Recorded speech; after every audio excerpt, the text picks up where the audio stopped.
already know what it is. It's Barbershop Conversations. Hit the subscribe and the like button today. With Stephen A. Smith public because first of all, Michelle Beadle should have been fired for sexual harassment because it's documented that she made sexual advances towards Aaron Rodgers and Clay Matthews. But she got to keep her job, and she openly went after Stephen A. Smith. So she should have been fired for breaking company policy, but she got to keep her job because she was the front runner in trying to get people to rally behind her to get Stephen A. Smith fired. So Stephen A. Smith comes back, talked about, I made a statement and I'm completely sorry and I apologize. Which, by the way, nothing that he said was inaccurate. He was telling the absolute truth. So basically, you were damn near fired for saying something that was the absolute truth. And that just gave me a whole different outlook on Stephen A. Smith. I would have rather got fired than apologize for something that I didn't mean. So that showed me right there that you can't take Stephen A. Smith seriously. That he's willing to say anything and do anything just to stay on ESPN. This is a dude earlier this year that went to some college telling people that racism doesn't exist anymore. And we know that not to be true.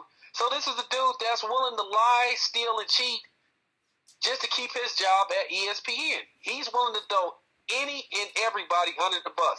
If Stephen A. Smith will attack black people on a regular basis to keep his job, he'll do it because he wants that job that bad. So Stephen A. Smith already showed he didn't have no journalistic integrity because he went on there and said something that he really didn't believe. He apologized for telling the truth. So basically, you can't take him seriously because we already know that he's a liar. He's a fucking liar. And he's been caught in his fucking lies. And it's never going to stop, neither. And because ESPN needs him to perpetuate the inferiority complex in black men by spewing his hatred, or no, I wouldn't even say hatred. I don't know if he hates these athletes, but spewing the false narrative of all the black athletes, and might add you the major black athletes who have the power of influence, like a Kevin Durant, like a LeBron James about his decision. How many times are you going to bring that up? That was years ago. How many times are you going to bring up Kevin Durant? It was his decision. The reason why there's free agency in the NBA is so you can make your own decisions. Whether you agree with it or disagree with it, he made his decision. And obviously, I don't know what their record is now, but it seemed like they're having more fun than 13-year-olds playing basketball. You know what I'm saying? So they won tonight. They're 20. I think they're 26, and the Warriors are 26-4. To be honest with you, here's the thing: isn't the whole purpose of free agency called free agency? Yeah. I mean, so Stephen A. Smith is the team police. So you try to tell somebody what team? And see, let me tell you something about the whole Kevin Durant. We already know what that was all about. If Stephen A. Smith wouldn't have opened his big fucking mouth, Kevin Durant would have went to the Lakers. But at the beginning of last season, he couldn't help himself saying that. So actually, if you're a Laker fan, he caused the Lakers not to be able to get Kevin Durant. Yeah, his right-hand man or saying, something. well, my sources tell me he's going to. And, Kevin Durant didn't want Oklahoma to know till it was time. So basically, he went off on Stephen A. Smith and said Stephen A. Smith is a liar and all that type of shit. So Stephen A. Smith, instead of him just blowing it off, he get on there talking about, you don't want me to come to these arenas. Basically, he threatened to expose Kevin Durant's personal business. Basically, just snitch. And I thought that was very petty of him. I wouldn't even have paid attention to no shit like that. And he talked about, and then ever since then, he done had this vendetta against Kevin Durant. If that incident wouldn't have happened and Kevin Durant ended up going to Golden State, he wouldn't have said a motherfucking word. But because that incident happened, he just has a vendetta against the dude. The dude is still talking about him. I mean, from him signing at Golden State to now. I mean, come on, man. Enough is enough. That's the not man even a story have every anymore. right to go wherever he wants to go. And let me tell you how fake this motherfucker is. I guarantee you, if Fox Sports, where Skip Bayless was, offered him the same type of money that Skip Bayless got, he'd leave ESPN in a heartbeat. Sure I would. bet you would be talking that staying where you staying in loyalty shit right now. I bet you he wouldn't be saying that shit. Yeah, You know, Skip Bayless got a better deal than him anyway. Yeah. So I don't blame Skip Bayless for leaving. Man got $4 million up front and like a 4-year, $26 million contract. Yeah, big time. And just to do a story, I mean, just so people understand who Kevin Durant is, I was fortunate enough to not fortunate enough. I was at a club in LA. It's called Greystone. Greystone about 2 years ago was like the hottest club out here in LA, right? And I went on a Sunday night. Sunday night is where like Kanye West goes. It's like industry night. Everyone goes. And Kevin Durant came with about 6 or 7 people, maybe even 8 or 9. And I'm not making this. I actually did a story on it, and I sent it to. I did a story in the newspaper, and I actually sent it to the Oklahoman or whatever that newspaper was. And Kevin Durant got a table, right? And I'm watching this guy the whole night. He got a table on the lower level, and it had like a wall. He sat on the wall and drank Evian water all night while all his boys drank, and hollered at girls. Now, I'm not saying he didn't holler at girls, because when you're in the public eye, you have a guy that goes gets your girls for you. And I'm uncertain if he did that. But what I'm saying is, this guy was in a LA nightclub, 1 o'clock, 12 o'clock at night, with a bunch of celebrities. The Game was there. Megan Good was there. A handful of other celebrities. And he's just sitting on the thing, literally saying what's up to everyone that walked by, because you can't miss him. You know, he's one of the more recognizable athletes we have in America. And just saying what's up, taking pictures, taking selfies, and drinking Evian water. Kid you not. So, and that's the only,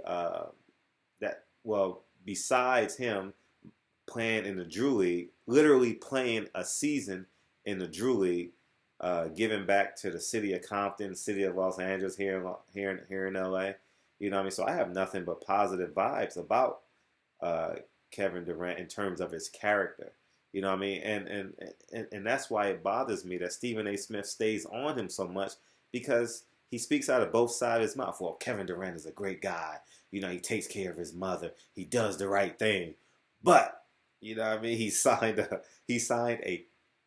I say this in caps, a free agent contract to go to Golden State. You know what I mean? Like, where would you rather live? On a cul-de-sac in Idaho or a cul-de-sac in Beverly Hills? Like, come on, man. Let's keep it 100. Like, the goal is to make as much money as possible and win championships. Shit. Why would you? I mean, yeah. Well, me and you both know Kevin Durant don't even need the damn Golden State Warrior money. The man has a $300 million contract with Nike. Yep. So the man is winning either way. And I can better you on Kevin Durant's character. You know, when Kevin Durant first got to Oakland, I don't know if you know or not, but Kevin Durant went through some of the roughest neighborhoods in Oakland and shit, just meeting and greeting the people. He went to West Oakland, you know, taking pictures with people. He rode on the bar train. He rode on the bar train. This man went to San Quentin prison and was playing dominoes with the brothers on the yard and shooting some hoops. You know, I don't know why they didn't put that out. This is how, you know, Kevin Durant is. So I believe the dude is a stand-up dude, man. He's an approachable dude, man. I mean, he's a DC cat. And you got Stephen A. Smith treating this man like he's some kind of rapist, and that's the problem that I have with him. He's trying to make the dude look like he's some kind of villain. The man want to win a championship. He doesn't want to be like Charles Barkley. You don't want to be like Charles Barkley, Reggie Miller, Chris Mullin, dudes like that, some of the greatest NBA players that ever played, Karl Malone, that didn't win shit in their career. You're right. That man don't give a damn about no scoring titles. That man is trying to win a ring. He felt like he couldn't do it with Russell Westbrook, so he went to a better situation. The man looks happy as hell playing in Golden State.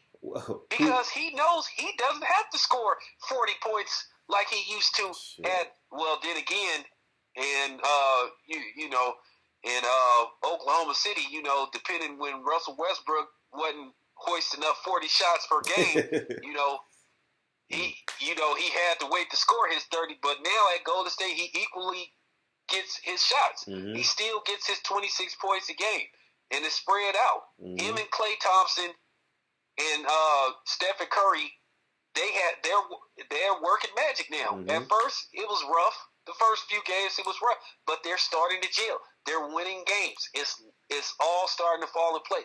Kevin Durant looks happy as hell in Golden State. Everyone looks happy. I mean, it's so much fun watching them. Like okay, I give the example yesterday or this week.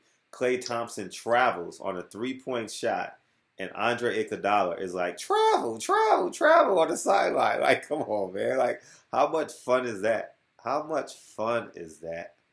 You know what I mean? Yeah, we love what's going on in Oakland. We love it, man. We love what's going on at the Oracle Arena, which, by the way, I cannot get Warrior tickets to save my life, but really? It's all good. When you winning, they jack up the ticket prices. The ticket prices are just so sky high to where you just can't dare. You just can't. Well, I can afford them, but I'm just not willing to pay no $200 for no nosebleed tickets. Oh, why would you? Why would you? For sure. I can just watch them on TV. That's what the DVR is for. Yeah, and and last question. I know it's getting late, but how about staying on the same topic of basketball? How about George Karl? You know what? But first, let me lead you in. I'm a diehard Knicks fan. I haven't had a good Knicks team probably since '99 when we were the 8th seed and we played the San Antonio Spurs in a shortened season. So I really haven't had a good team since. But Carmelo Anthony, to me, is an enigma of himself. You know what I mean?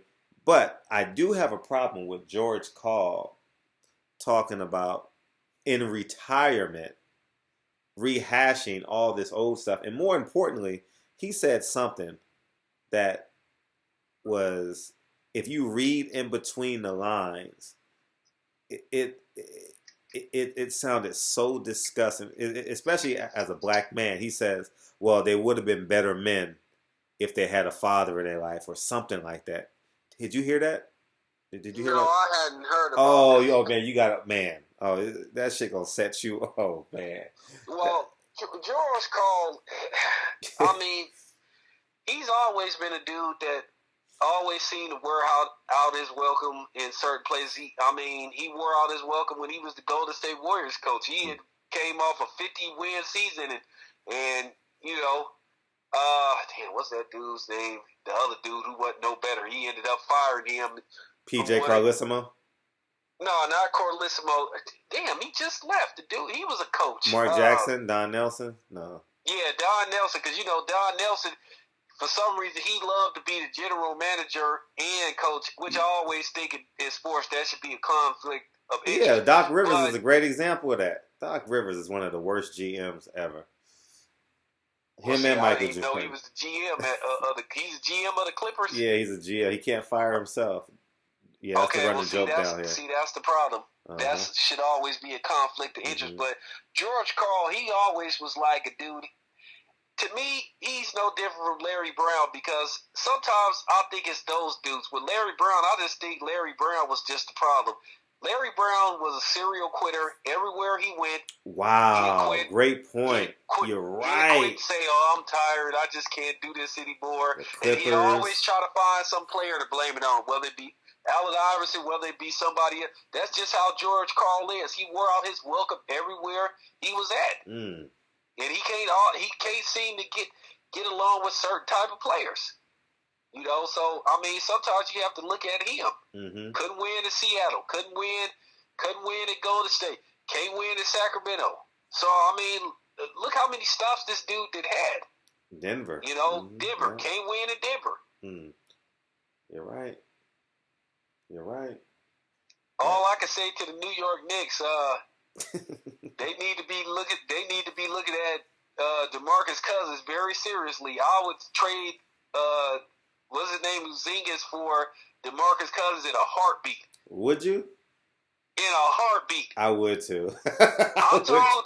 Well, I'm saying this about the Golden State Warriors. I would give them Draymond Green and draft picks for the next 3 years for DeMarcus Cousins, but I don't think the league would allow a trade like that. But we already know Sacramento would want an arm and a leg for DeMarcus Cousins. You probably would have to give up Klay Thompson and Draymond Green for DeMarcus Cousins, which I would consider making that trade. It just all depends. Because the boy, he is a difference maker wherever he goes. Who's that? He go to a winning. DeMarcus Cousins is a difference maker. He's a monster. Wherever he go. He's a beast. He go to New York. Cleveland need to be worried. I mean, he's a special talent, man. Oof. Yeah, he's definitely a special talent. But I definitely want to see where he lands because he wants out of Sacramento. He's just tired. He's just mentally tired. He's mentally drained. You know what I mean? It's all like he at the end of the day, he probably feels defeated.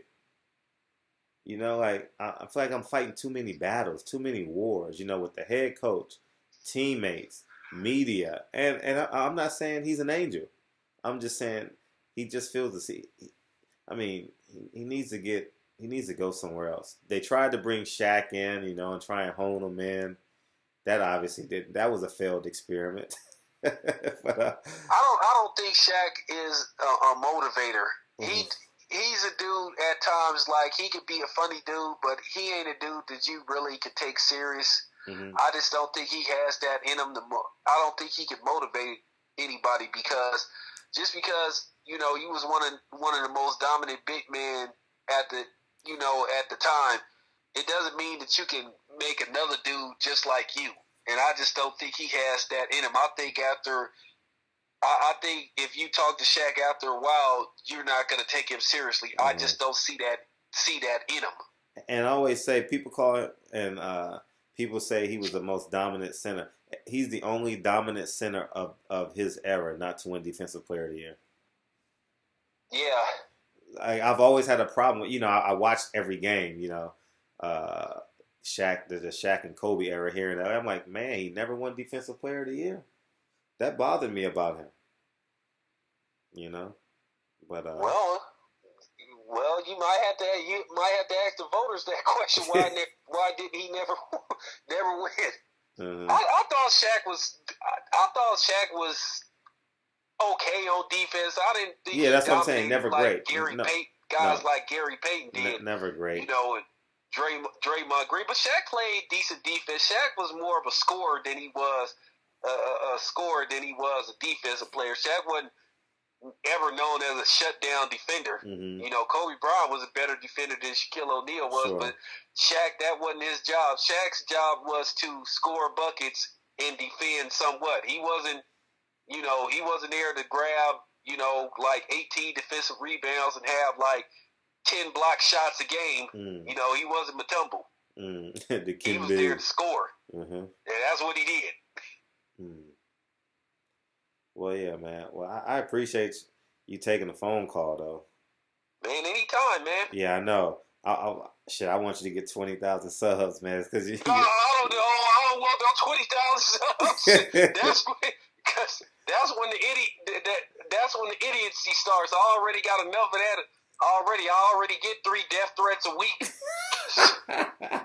But I get 3 death threats a week. But it's funny when me and you was sitting up at the NGM Grand, and I'm making videos interviewing Eddie Hearn, and I kept telling people where I was gonna be, and nobody showed up. But that's fine.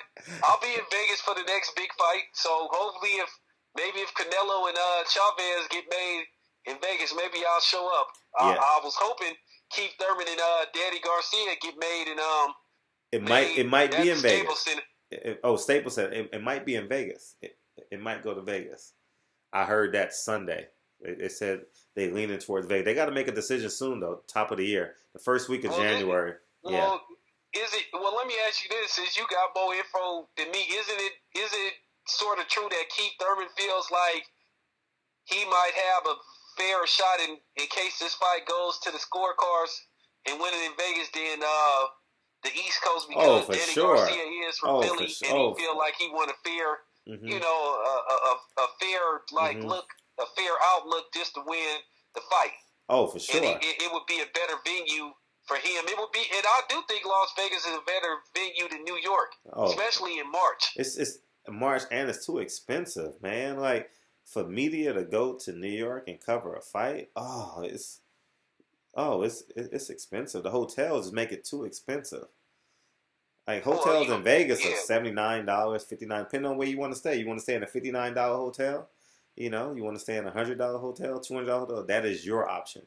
You have no options that in New York. They got what you need because I was like I told you, I was right across the street at the Excalibur. So hopefully that fight goes to Las Vegas, but January is coming up, and a decision needs to be made. And I don't blame Keith Thurman for wanting that fight in Las Vegas. I do feel that he will get a better chance to win the fight on the cards versus being in the East Coast because Danny Garcia has had some questionable decisions, with, Herrera. I thought Peterson dominated the whole half of the fight, second half of the fight. I thought Peterson busted him up. Yeah. So I feel like it would be more fair for Keith Thurman if he was to get that fight in Los Angeles versus New York because it just I do feel like if Danny Garcia manages not to get knocked out or knocked down a couple of times, they'll give him the edge, and I think Keith Thurman is worried about that. So hopefully we do hear that this fight is in Las Vegas. If it's in Las Vegas, I'm there. And isn't it true? Is it true that Andre Ward and Kovalev is about to start negotiating for part 2? Well, yeah, they're preliminary negotiating, but Andre Ward wants so much more money. Andre Ward wants a boatload of money, which he deserves. You know what I mean? And any chance Andre Ward is possibly holding out for Oakland? It can't be in Russia, and it can't be in Oakland. Okay. So I would be going back to Vegas. Yeah, you have to go back to Vegas. Okay, so I'll be going to that horrible ass T-Mobile Center, huh? Oh, isn't it terrible in there, man? Dang, it's too big. That is the worst arena I've ever been to. That arena is like a one. They dug the hole too deep. One, they didn't spread the arena out for. I guess they didn't.